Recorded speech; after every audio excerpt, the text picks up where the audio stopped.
Okay, guys, I figured it out. There is a big question that I had and several other people concerning the Strait of Hormuz and the fact that there aren't any oil rigs moving, or oil ships, oil containers that are moving oil through the strait right now because it is shut down. And so the question that we had is, why can't the U.S. Navy, our armed forces, escort those oil tankers through the Strait of Hormuz to keep the oil supply going, since this represents 20% of the daily movement of oil to the world market? And I figured it out. I did a lot of deep digging, and it is complex.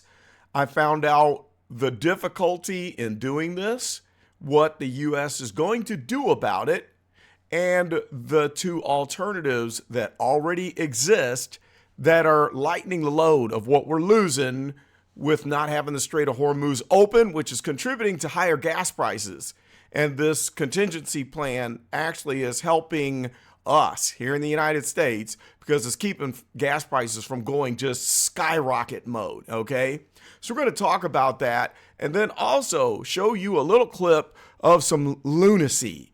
And I apologize in advance for exposing you to this complete mental retardation lunacy, this over-emotional vomiting of the mouth from a very popular television show known as The View, where you're going to hear Sunny Hostin pop off with a bunch of nonsense because she doesn't understand why we're in the situation that we're in against Iran. And she doesn't understand economics. She doesn't understand foreign policy, and she's very selfish. So let's start out this video hearing some of this stupidity, and then I'm going to come back and explain to you the science behind the puzzle of opening up the strait and what's really going on. So here we go. Trigger warning: if you are sensitive to radical rabid liberal leftists losing their minds, you might want to fast forward. So here we go, cut to the clip. This is a lot more than oil. And I think that there was no plan to end this war. It's very easy to get into a war, very hard to get out of it. No plan to get out. Not even concepts of a plan to get out. And let's talk about the fact that it's already costing us, I think, $12.9 billion already spent on a war that's illegal and unconstitutional. You know what you could do with $12.9 million? Healthcare for 1.3 million Americans. A full year of food assistance for 5.5 million Americans, housing assistance for around 1 million Americans. The entire National Park Service could have been funded for $12 billion. Child care for 900,000 children. Pell Grants for 1.6 million students. Pay more than 100,000 teachers, nurses. We should not be doing this. This is hurting the American people. It's much more than the price of gas. It's much more than that. Well, sorry. It's about, well, no, you're not. Okay, I'm not even going to break down half of the crazy nonsense that she said in this video. I promise you, I will break down everything she said and refute it in the next video. So post in the comments, full refutation. Put that exactly as I said. Full refutation in the comments if you want me to break down Sunny Hostin's moment of just absolute unmitigated mental retardation as she vomits at the mouth. With all of that nonsense. And with that, let's go ahead and talk about reality and the science of the situation. And then we're going to understand why we're over there in Iran in the first place and why I fully 100% support the move of the Trump administration to be the first one to have the cojones to actually go over there and take care of business. So let's go to the map. So here we are. I've got two maps ready to go for you. And we're going to start with this one where we go over the generalities. Here is the Strait of Hormuz. It's this little tight squeeze, 20-mile wide strip that goes through opening up to the Gulf of Oman. And so all the oil tankers are sitting in here piled up. They can't move in and out. And those oil tankers are bringing oil from the countries that produce for us all over the world. And that includes Iraq, Kuwait, Saudi Arabia, the United Arab Emirates, and Oman is affected, even though they're on the other side of the Strait of Hormuz. And so, of course, we also have Iran, which is the only country that is moving oil tankers through the Strait of Hormuz. In the United States, we're allowing that. Now, why would we allow that? Well, it's because we want to lessen the shock to the world of not having the oil come from this region, number one. And number two, Iran's not going to blow up their own oil tankers. All right, so people said, why don't we just escort the ships as they're going through here? Well, it's not possible. First of all, we've got the great big battle cruisers that are out here. There's one over here. There's one over here. What is it? The USS Bush. And then we've got, what is the other big one? Shucks, I can't remember the name because I'm thinking of it, but they're positioned way out here, aircraft carriers that can send in fighter jets, and it takes 2 hours to get over here. By the time they get here, they only have enough fuel that they can guard the region for about 45 minutes. Then they got to head back out and go back to the battleship. And that's not enough time to protect the oil tankers that are running through here.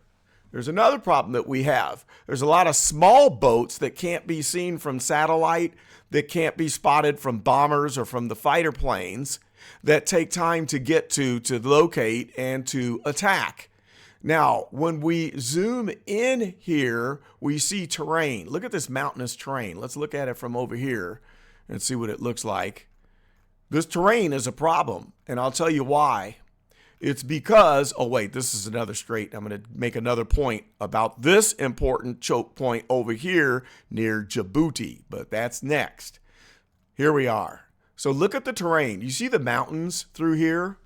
Well, Iran still has a bunch of mobile missile launchers on trucks, truck mounted, that are hidden all throughout this area that can shoot at ships. And by the time that it happens, it could be too late. They could pluck somebody off, and it's hard for us to locate them, call in an airstrike, and get rid of them before they unload the weaponry and hit an oil tanker. That is a problem. Now, they are sending in the USS Tripoli, I believe, which has some major advantages over the two other aircraft carriers, and it's going to come in a lot closer, which means that we'll have the ability to have more supervision through the coverage of the fighter planes in the Strait of Hormuz, because there are gaps in between the time where we send in a sortie of planes, and then they have to leave, and in the rotation there's gaps of time where we don't have coverage. So it's really hard. It's just a logistics problem. So from the air, we can't cover it all to knock out the mobile missile launchers, which they still have some, even though 90% of the Iranian military has been knocked out, there's still some left, okay? And that presents the problem. Okay, so here's the thing. Those oil rigs that go through here, they have to be insured. Okay, so they have insurance policies set up. And let me name off some of the insurance policies. I did a little research. We have the following companies. We've got Chubb in the United States. It's a major U.S. insurer underwriting war risk coverage for tankers transitioning the strait, rather. We also have Marsh, that's a global broker. We have Lloyd's of London. That's one of the biggest ones that we hear about in the news. And then there's other various London-based maritime insurers. Now, here's the problem. If it's possible, a 5% chance that one oil tanker can get blown up while they're going through here, that 5% chance is enough for people not to want to underwrite. If there is a possibility for 1, 2, 3, 4, 5, and 100 oil tankers going through there to get hit, then the risk is too great. And that shuts down all of the traffic, period. Because if you can't go through there without insurance, you're not going to go through there. So in order to shut down the strait, Iran doesn't have to have 100% control over the area. All they need is a 5%, 10% chance of being able to sink one oil tanker. One. That's it. And then that makes it too risky for anyone to move because they need a 100%, near 100% chance of going through here with no wartime situation in order to get the insurance. Okay, there's another problem. A bunch of mines have been laid all throughout this area right here.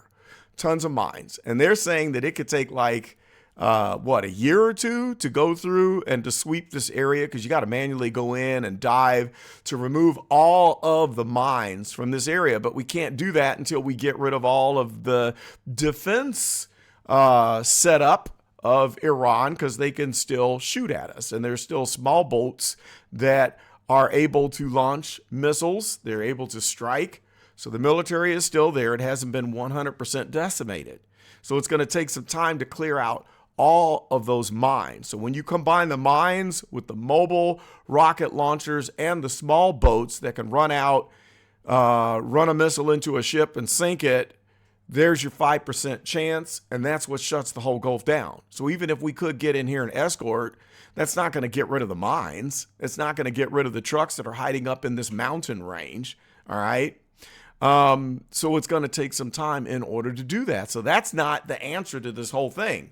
It does mean, in my opinion, that we're going to have boots on the ground where we actually are on the ground on the coast and running up into this mountain range to run out all of these mobile rocket launchers. It's going to have to happen. They're going to have to push pretty far in order to control this area where they don't have the ability to launch strikes because they could probably strike from deep within Iran. So we're going to have boots on the ground, okay, coalition forces in order to pull that off. And I think that's going to happen because at this point, we've got cooperation with everyone in the Middle East. You got Oman on our side, UAE, Saudi Arabia. I'm not sure about Iraq. I'm not so sure. But I think everyone that is in the region that has been hit by Iran, they're going to join forces with us probably on the ground to get this situation under control. Now, the contingency plan, we already have one that is going on right now that's going to keep gas prices from going ballistic, okay? So several decades ago, Saudi Arabia built a pipeline, and it goes all the way from Bahrain to somewhere over here through Medina, I believe, and opens up into the Red Sea. And they weren't using it. And when they were building it, they're like, this is a waste. We don't need it. What's the sense in having it? And all of a sudden, Strait of Hormuz goes down. So it goes down. They opened up the pipeline fully. And guess what? The 20 million barrels a day that we're losing here, we've got 8.9 million that is going through this pipeline. 8.9 million per day, okay? So that is absorbing quite a bit of what we're losing through the Strait of Hormuz. And then the United Arab Emirates also has a pipeline that goes from this side near Abu Dhabi, I believe, and Dubai, and it empties out over into the Gulf of Oman, completely bypassing the Strait of Hormuz. So that's another 1.8 million barrels per day. Did I say gallons? If I said gallons, ignore that. I'm talking crazy. So what 1.8 million barrels per day here, 8.9 million over here. So roughly 10 million barrels per day is now running through these pipelines, which lessens the hit. They are replacing 50% of the tanker traffic that we're losing through the Strait of Hormuz while we try to handle this situation. Okay, so one interesting thing is this. When this was all going on, people were wondering, why in the world would Iran strike their fellow neighbors? Well, number one, they're Shiite Muslims. These are Sunni Muslims over here.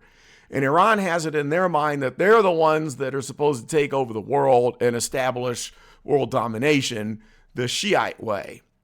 Okay, so when the war started, they were thinking, okay, if we strike over here into Saudi Arabia and bomb this port, and if we bomb UAE, if we bomb Oman and shut down those refineries and those ports while we shut down the Strait of Hormuz, then we've got the whole entire world by the balls, okay? So they weren't doing that just to start stuff. They were doing that to make the shock on the world greater than what it would have been by just shutting down the Strait of Hormuz. So they want to make it to where we're scared to run ships through the Red Sea. We're scared to run ships even on this side of Dubai because they hit Oman too. So they want to make it to where nobody wants to run the oil tankers anywhere. And then that puts them in a more powerful position, even though they knew they were going to get hit back. Well, they launched those strikes just to put uncertainty into the other areas that were otherwise okay. You know, they're sending stuff all the way to Israel, Jordan, into Iraq, I believe, of course, Kuwait, and then all the way over to this side of Saudi Arabia, down into Oman and United Arab Emirates. That's why they did that. Now, here's another thing that I can tell you, and this is what your idiots out there like Kamala Harris and some of the other morons on the wrong side of politics don't understand, and all the people who say, well, we're against getting involved in Iran. We need to leave them good people alone. Well, it's one thing to say, yeah, we needed to stop them from having a nuclear capability. But did you know that they also have something else that is equally effective? Yeah, they were calling the threat of shutting down the Strait of Hormuz their other nuclear threat, okay? Because they knew for the past 45 years that if they shut down the Strait of Hormuz, they would cause a world calamity. And then, like I said, they were bombing these other countries to add to it after they shut down the Strait of Hormuz. So since 20% of the world oil supply comes through this area right here, and there's no solution for it in the short term, if they say, no, we're shutting it down, then they can run the whole world. Yeah, the Shiite Muslims can run the whole world because 20% is enough to put a shock on the entire world economy. And so as a result, we got to have stepped up production and shipments coming through the Red Sea. But guess what? You got another problem. There's another problem. And it's this little strait over here near Djibouti. Okay. So there's another choke point right here. Let me get the name of it. Let's see. Where's my glasses? It's the Strait of something. I don't remember the name. Let me see if I can pull it up on the other map and I'll tell you what the name of it is because it comes up on this one. It is the Strait of Bab al-Mandab. All right. Now, guess what the Iranians are doing? They're talking with their good old buddies, the Houthis. You remember the Houthis? Yeah, those little rascals, those little terrorist rascals. They want them to come over here and start trouble, to shut down this little choke point and to make it impossible to navigate, just like Iran did with the Strait of Hormuz. So if they can create two choke points, we've got big problems. Okay? So that's what they want to do. So as a result, we've got to depend on a lot of other people here. Let's just scroll on over to here to the big old United States of America. There's the Gulf of America. America. Oh, yeah. And we got two states right here that might be able to help the situation, which are helping, and that would be the great state of Texas and the great state of Louisiana. So now that we have a president who came in with the slogan, drill, baby, drill, we got a lot of production coming out of these two places right here. We also got a lot of production coming out of this little state right here, this little area. And there's a certain pipeline that the radical leftists didn't want us to use. They wanted to shut it down, that pumps a buttload of oil from this area down into the United States to get it down here to these refineries here. So we increase production to make gasoline, to make jet fuel, to make diesel fuel, to make everything. All right. So as we are increasing production here, it keeps us from having $5 to $10 a gallon gasoline while we have these problems going on over here. So the sad fact of the matter is we were going to come to grips with this sooner or later, because Iran for 45 years knew that all they had to do was shut this little thing down right here, and it would disrupt the world oil market and also disrupt the fertilizer market, because we get a lot of fertilizer that comes through here. It would also disrupt the liquefied natural gas, LNG, coming out of Oman. So they know that they could cause prices to go sky high and ruin things. Now, there has been talk of what's China going to do? Is China going to jump in and defend Iran? No, they're not. And I'm going to tell you why they're not. China's in a bad spot because they get the majority, the bulk of their oil comes out of here from the Persian Gulf, okay, from the Strait of Hormuz. So does India. So China's not going to come in and say, we're going to help Iran fight this war because of one little problem. Well, when we invaded this little country down here called Venezuela, they found out that their defense systems that they set up in Venezuela don't stand up to the United States technology. We destroyed it all. We also destroyed a lot of Russian-made defense systems that were set up in Venezuela.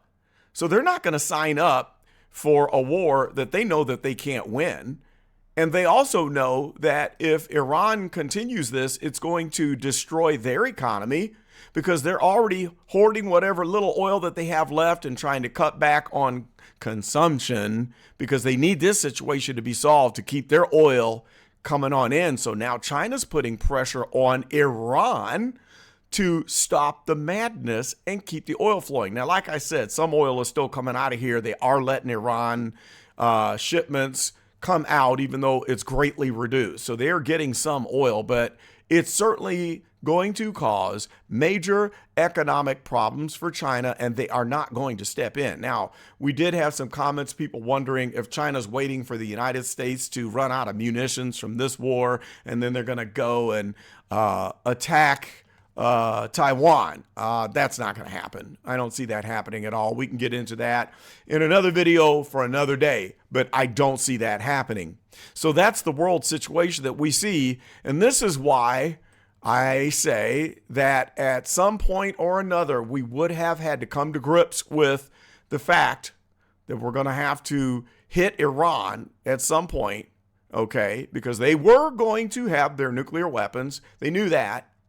But imagine this. Imagine they have the ability to develop their nuclear weapons, and on top of that, they have their other nuclear option of shutting down the Strait of Hormuz.